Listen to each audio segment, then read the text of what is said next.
да се напише. Това е едно пеленаче. Ражда се, всичко мога да напишеш. То е само хубаво мога да напишеш, ако вземеш хубава писалка и хубав така, карандаш. Но това го вярваха утопистите, комунистите, създателите на социализма, на комунизма. Те вярваха, че това е така. И смятаха, че като се установи социалистическо или комунистическо управление, от тук нататък вече хората ще бъдат ангели. Няма какво да им влияе, защото можеш в техните души и в техните, на тая бяла книга, нали, каквото представлява едно пеленаче, или да напишеш всичко, каквото искаш. Всичко хубаво, каквото искаш. Но се оказа, че не е така. 40-те години бяха фотографирани хромозомите. Теорията за наследността беше доказана перфектно, без да има никакво съмнение. И тогава се оказа, че човекът е натъпкан и с хубави и с лоши качества.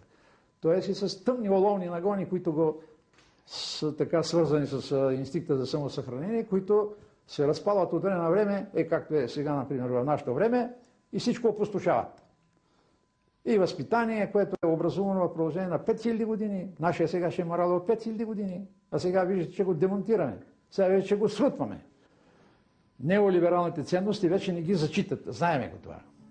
Съчувствие, доброта, например, думата доброта.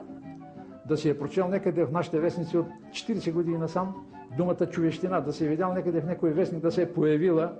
Ако се появи, давам ти 50 лева ти давам, само да ми се обадиш по телефона. Не се употребяват за това, защото е почнало смяната на тези ценности. И то отведнъж.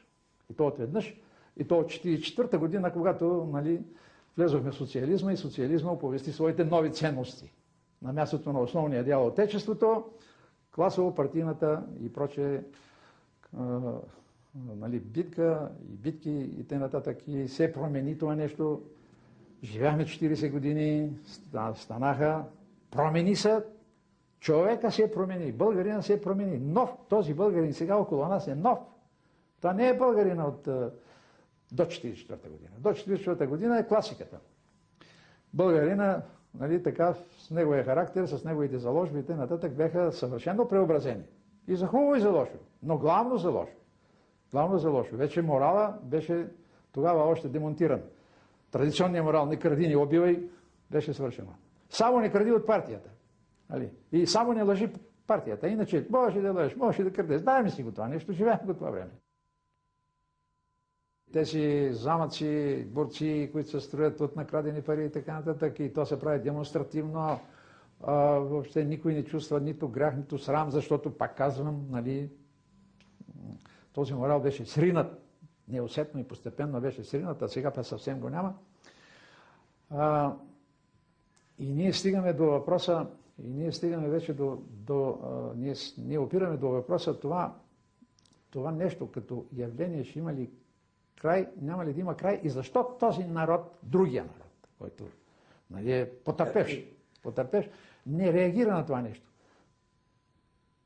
Просто не се съпротивлява. Няма видими признаци, че се съпротивлява. Горе-долу си гласува за едни и същи партии по един и същи начин. Така, горе-долу така, никой не излиза на митинги, примерно, за да протестира за едно или за друго. Това не сме го видели, освен тия митинги, които на времето бяха така по-организирани по друг начин. Така. И защо е това? И сега ще ти кажа. Най-лошата черта на българина, която аз съм забелязал и която като един родолюбец все пак трябва да си го, нали, така призная.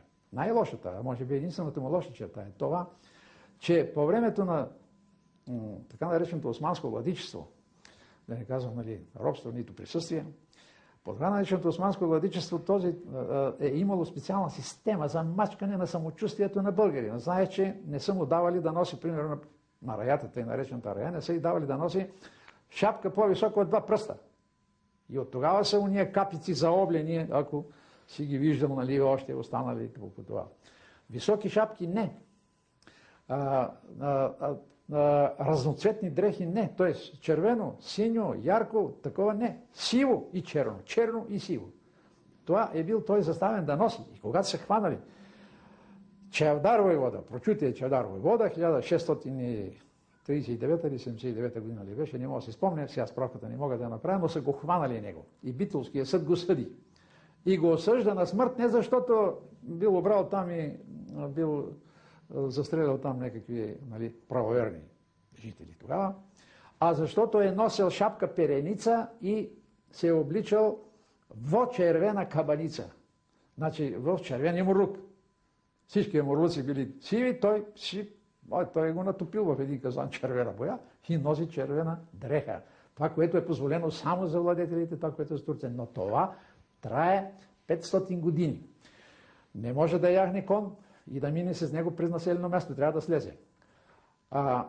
И тъй нататък да не ги изброяваме едно по едно, нали, нещата, които непрекъснато са му тъпкали така, да се казва, самочувствието. Но 500 години да ти тъпчат така самочувствието, накрая вече явно, че това се е превърнало в един генетичен недостатък.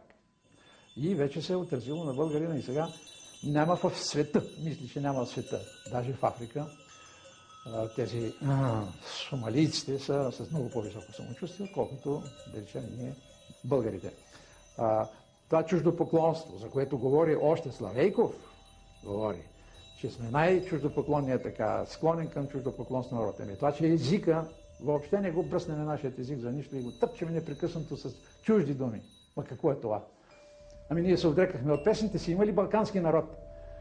Гърци или сърби да се отрекаха от своя фолклор? Не. Пеят си го. И мога да кажа, че Лепа Брена беше голямата крепост на сърбите, която не пусна Битълс и там да се мотаят, нали, в Сърбия. И това много спомогна все пак. Спомогна, те си го имат самочувствието те, но запази Сърбия. Така, нейната самобитна култура говоря, нейната традиционна култура говоря. Гърците веднага се намери един Теодоракис и сега си му пеят на него песните и 5 пари не дават. Каква друга музика има?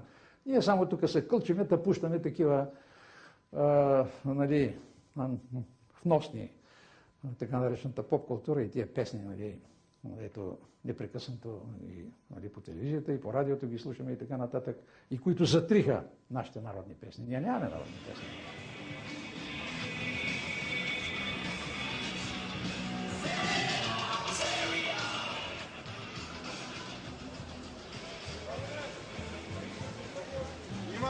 Имам, да. Който ли си?